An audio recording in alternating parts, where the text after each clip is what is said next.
अतः एक पंचाशत्तमो अध्याय। काल यवन का भस्म होना। मुचकुंद की कथा। श्री सुखदेव जी कहते हैं, प्रिय परिचित, जिस समय भगवान श्री कृष्ण मथुरा नगर में मुख्य द्वार से निकले उस समय ऐसा मालूम पड़ा मानो पूर्व दिशा से चंद्रोदय हो रहा हो। उनका श्यामल शरीर अत्यंत ही दर्शनीय था। उस पर रेशमी पीताम्बर की छटा निराली ही थी। वक्षस्थल पर स्वर्ण रेखा के रूप में श्री वत्स का चिन्ह शोभा पा रहा था और गले में कौस्तुभ मणि जगमगा रही थी। चार भुजाएं थी जो लंबी लंबी और कुछ मोटी मोटी थी। हाल के खिले हुए कमल के समान कोमल और रत्नारे नेत्र थे। मुख कमल पर राशि राशि आनंद खेल रहा था।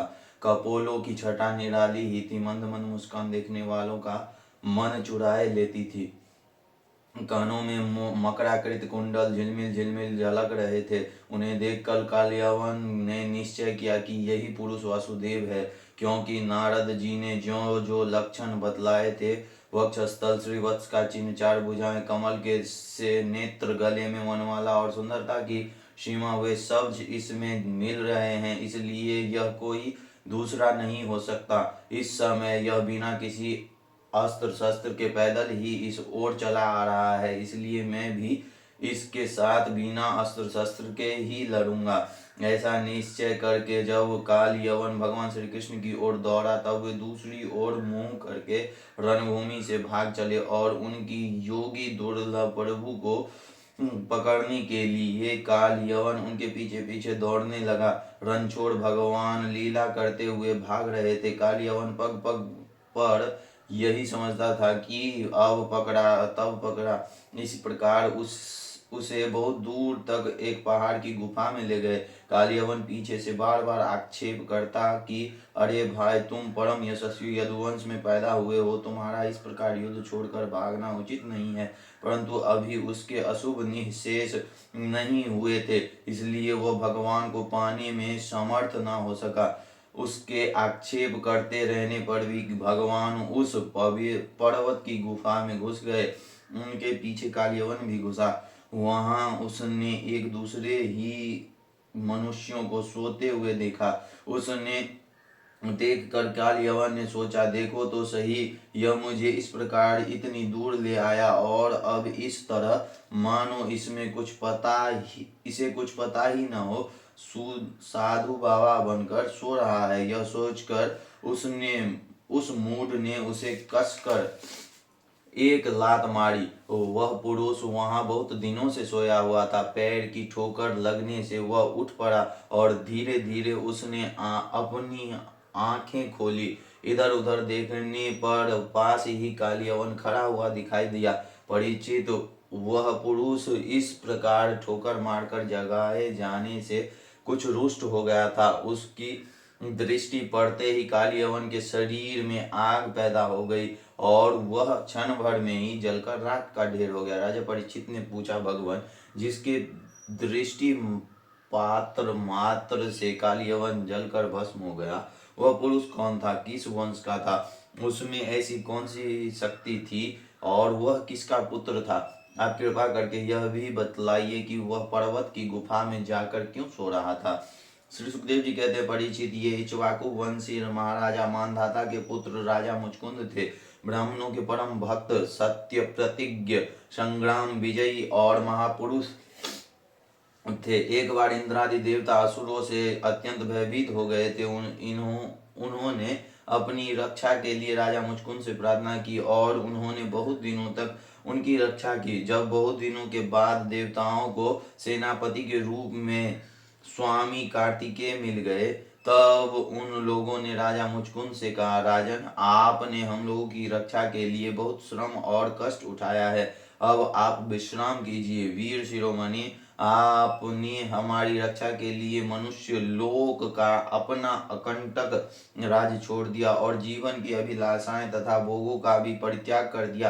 अब आपके पुत्र, रानियां, बंधु बांधव और अमात्य मंत्री तथा आपके समय की प्रजा में से कोई नहीं रहा है।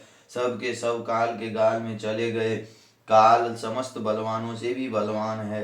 वह स्वयं परम समर्थ अविनाशी और भगवत स्वरूप है। जैसे ग्वाले पशुओं को अपने वश में रखते हैं, वैसे ही वह खेल खेल में सारी प्रजा को अपने अधीन रखता है। राजन, आपका कल्याण हो, आपकी जो इच्छा हो हमसे मांग लीजिए। हम कैवल्य मोक्ष के अतिरिक्त आपको सब कुछ दे सकते हैं, क्योंकि कैवल्य मोक्ष देने की सामर्थ्य तो केवल अविनाशी भगवान विष्णु में ही है। परम यशस्वी राजा मुचकुंद ने देवताओं के इस प्रकार कहने पर उनकी वंदना की और बहुत थके होने के कारण निद्रा का ही वर मांगा तथा उनसे वर पाकर वे नींद से भरकर पर्वत की गुफा में जा सोए। उस समय देवताओं ने कह दिया था कि राजन, सोते समय यदि आपको कोई मूर्ख बीच में ही जगा देगा तो वह आपकी दृष्टि पड़ते ही उसी क्षण भस्म हो जाएगा। परीक्षित, जब काली यवन भस्म हो गया तब यदुवंश शिरोमणि भगवान श्री कृष्ण ने परम बुद्धिमान राजा मुचकुंद को अपना दर्शन दिया। भगवान श्री कृष्ण का श्री विग्रह वर्षा कालीन मेघ के समान सांवला था। रेशमी पीताम्बर धारण किए हुए थे। वक्षस्थल पर श्रीवत्स और गले में कौस्तुभ मणि अपनी दिव्य ज्योति बिखेर रहे थे। 4 भुजाएं थी। वैजयंती माला अलग ही घुटनों तक लटक रही थी। मुख कमल अत्यंत सुंदर और प्रसन्नता से खिला हुआ था। कानों में मकराकृत कुंडल जगमगा रहे थे। होठों पर प्रेम भरी मुस्कुराहट थी और नेत्रों की चितवन अनुराग की वर्षा कर रही थी। अत्यंत दर्शनीय तरुण अवस्था और मतवाले सिंह के समान निर्भीक चाल राजा मुचकुंद यद्यपि बड़े विद्वान और धीर पुरुष थे, फिर भी भगवान की यह दिव्य ज्योतिर्मयी मूर्ति देखकर कुछ चकित हो गए। उनके तेज से प्रतिभ हो सक पका गए। भगवान अपने तेज से दूरदर्श जान पड़ते थे। राजा ने तनिक शंकित होकर पूछा। राजा मुचकुंद ने कहा, आप कौन हैं? इस कांटों से भरे हुए घोर जंगल में आप कमल के समान कोमल चरणों से क्यों विचर रहे हैं? और इस पर्वत की गुफा में ही पधारने का क्या प्रयोजन था? क्या आप समस्त तेजस्वियों के मूर्तिमान तेज अथवा भगवान अग्निदेव तो नहीं हैं? क्या आप सूर्य, चंद्रमा, देवराज इंद्र या कोई दूसरे लोकपाल हैं? मैं तो ऐसा समझता हूँ कि आप देवताओं के आराध्य देव ब्रह्मा, विष्णु तथा शंकर, इन 3 में से पुरुषोत्तम भगवान नारायण ही हैं, क्योंकि जैसे श्रेष्ठ दीपक अंधेरों को दूर कर देता है, वैसे ही आप अपनी अंग कांति से इस गुफा का अंधेरा भगा रहे हैं। पुरुष श्रेष्ठ, यदि आपको रुचे तो हमें अपना जन्म, कर्म और गोत्र बतलाइए, क्योंकि हम सच्चे हृदय से उसे सुनने के इच्छुक हैं। और पुरुषोत्तम, यदि आप हमारे बारे में पूछे तो हम इक्ष्वाकु वंशी क्षत्रिय हैं। मेरा नाम है मुचकुंद और प्रभु मैं युवनाश्वनंदन महाराज मानधाता का पुत्र हूँ। बहुत दिनों तक जागते रहने के कारण मैं थक गया था। निद्रा ने मेरी समस्त इंद्रियों की शक्ति छीन ली थी, उन्हें बेकाम कर दिया था। इसी से मैं इस निर्जन स्थान में निर्द्वंद सो रहा था। अभी अभी किसी ने मुझे जगा दिया। अवश्य उसके पापों ने ही उसे जलकर भस्म कर दिया है।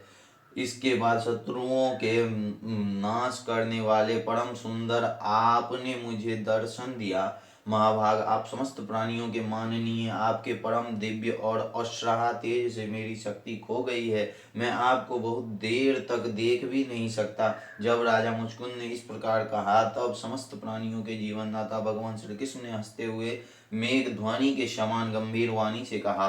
भगवान श्री कृष्ण ने कहा, प्रिय मुचकुंद, मेरे हजारों जन्म, कर्म और नाम हैं और वे अनंत हैं, इसलिए मैं भी उनकी गिनती करके नहीं बतला सकता। यह संभव है कि कोई पुरुष अपने अनेक जन्मों में पृथ्वी के छोटे छोटे धूल कणों की गिनती कर डाले, परंतु मेरे जन्म, गुण, कर्म और नामों को कोई कभी किसी प्रकार नहीं गिन सकता। राजन, सनक नंदन और परम ऋषिगण मेरे त्रिकाल सिद्ध जन्म और कर्मों का वर्णन करते रहते हैं, परंतु कभी उनका पार नहीं पाते। प्रिय मुचकुंद, ऐसा होने पर भी मैं अपने वर्तमान जन्म, कर्म और नामों का वर्णन करता हूँ। सुनो, पहले ब्रह्मा जी ने मुझसे धर्म की रक्षा और पृथ्वी के भार बने हुए असुरों का संहार करने के लिए प्रार्थना की थी। उन्हीं की प्रार्थना से मैंने यदुवंश में वसुदेव जी के यहाँ अवतार ग्रहण किया है। अब मैं वसुदेव जी का पुत्र हूँ, इसलिए लोग मुझे वासुदेव कहते हैं। अब तक मैं कालनेमी असुर का जो कंस के रूप में पैदा हुआ था तथा प्रलंब आदि अनेकों साधु द्रोही असुरों का संहार कर चुका हूँ। राजन, यह काल यवन था जो मेरी प्रेरणा से तुम्हारी तीक्ष्ण दृष्टि पड़ते ही भस्म हो गया। वही तुम पर कृपा करने के लिए ही इस गुफा में आया हूँ।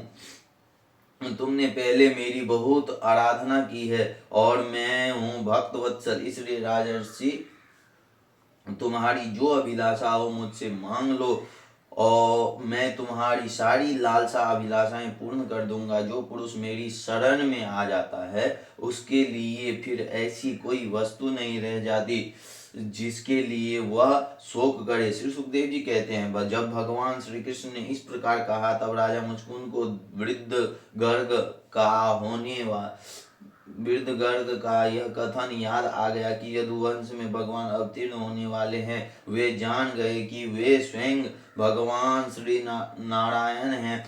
आनंद से भरकर उन्होंने भगवान के चरणों में प्रणाम किया और इस प्रकार स्तुति की। मुचकुंद ने कहा, प्रभु, जगत के सभी प्राणी आपकी माया से अत्यंत मोहित हो रहे हैं। वे आपसे विमुख होकर अनर्थ में ही फंसे रहते हैं और आपका भजन नहीं करते। वे सुख के लिए घर गृहस्थी के उन झंझटों में फंस जाते हैं जो सारे दुखों के मूल स्रोत हैं। इस तरह स्त्री और पुरुष सभी ठगे जा रहे हैं। इस पाप रूप संसार से सर्वथा रहित प्रभु, यह भूमि अत्यंत पवित्र कर्म भूमि है और इसमें मनुष्य का जन्म होना अत्यंत दुर्लभ है। मनुष्य जीवन इतना पूर्ण है कि उसमें भजन के लिए कोई भी असुविधा नहीं है।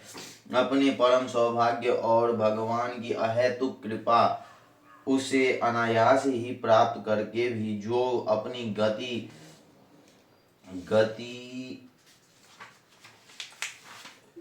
असत संसार में ही लगा देते और तुच्छ विषय सुख के लिए ही सारा प्रयत्न करते हुए घर गृहस्थी के अंधेरे कुएं में पड़े रहते हैं। भगवान के चरण कमलों की उपासना नहीं करते, भजन नहीं करते। वे ठीक उसी पशु के समान हैं जो तुच्छ तृण के लोभ से अंधेरे कुएं में गिर जाता है। भगवान, मैं राजा था, राज्य लक्ष्मी के मद से मैं मतवाला हो रहा था। इस मरने वाले शरीर को ही तो मैं आत्मा अपना स्वरूप समझ रहा था और राजकुमार, रानी, खजाना तथा पृथ्वी के लोभ मोह में ही फंसा हुआ था। उन वस्तुओं की चिंता दिन रात मेरे गले लगी रहती थी। इस प्रकार मेरे जीवन का यह अमूल्य समय बिल्कुल निष्फल व्यर्थ चला गया। जो शरीर प्रत्यक्ष ही घड़े और भीत के समान मिट्टी का है और दृश्य होने के कारण उन्हीं के समान अपने से भी अलग भी है, उसी को मैंने अपना स्वरूप मान लिया था और फिर अपने को मान बैठा था। नरदेव, इस प्रकार मैंने मदांध होकर आपको तो कुछ समझा ही नहीं। रथ, हाथी, घोड़े, पैदल की चतुरंगिनी सेना तथा सेनापतियों से घिर कर मैं पृथ्वी के इधर उधर घूमता रहता।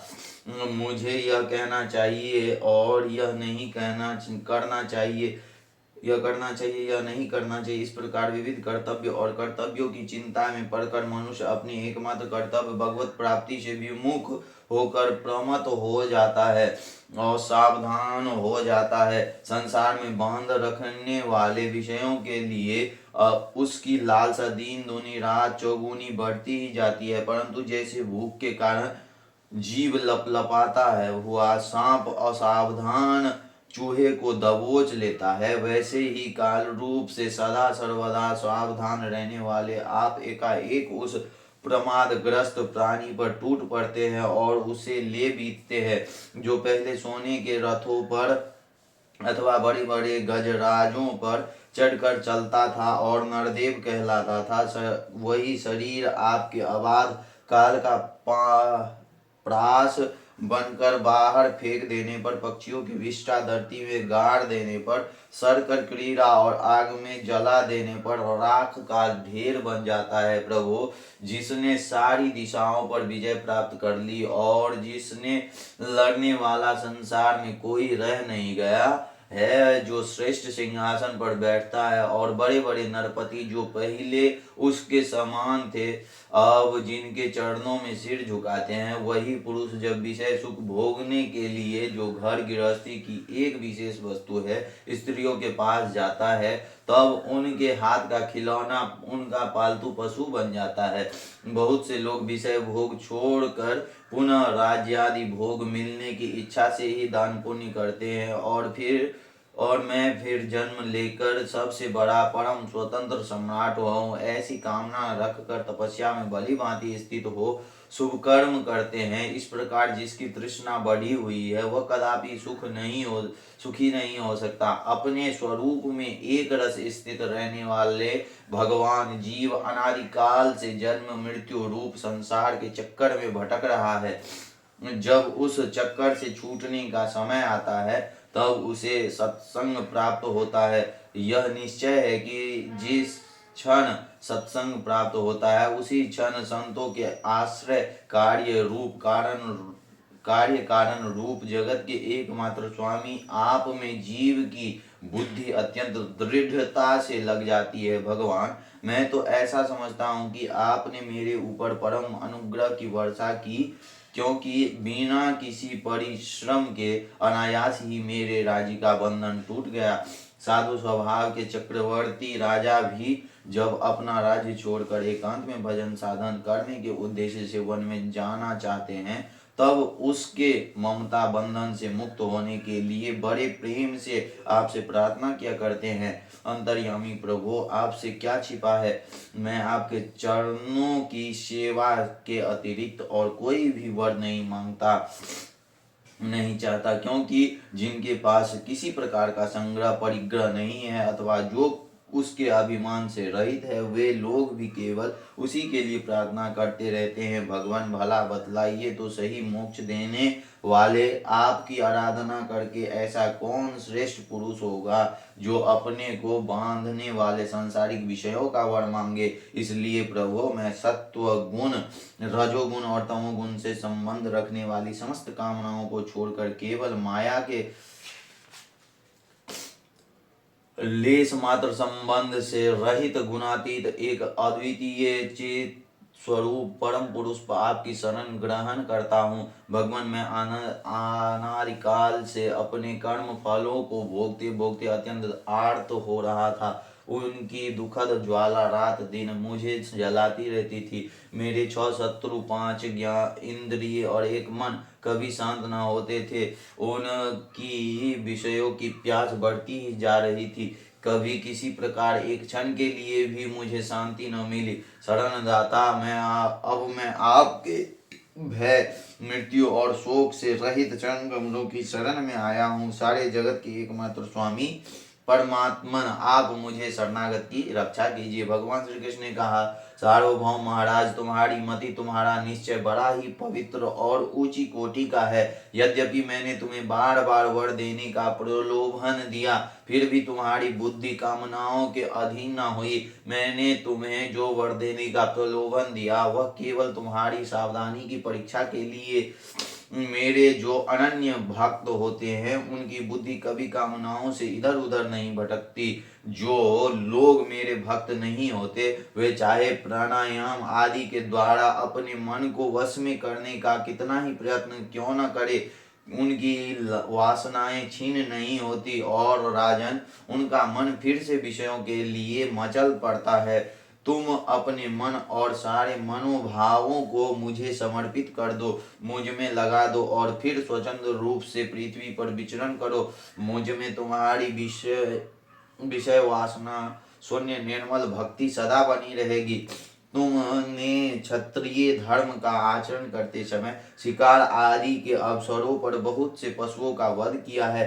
अब एकाग्र चित्त से मेरी उपासना करते हुए तपस्या के द्वारा उस पापों को धो डालो। राजन, अगले जन्म में तुम ब्राह्मण बनोगे और समस्त प्राणियों के सच्चे हितैषी परम सुहृद होगे तथा फिर मुझ विशुद्ध विज्ञान घन परमात्मा को प्राप्त करोगे। इति श्रीमद्भागवते महापुराणे पारमहंस्यां संहितायां दशम स्कंदे उत्तरार्धे मुचकुंद अस्तु तीर नामक 5 7वां अध्याय।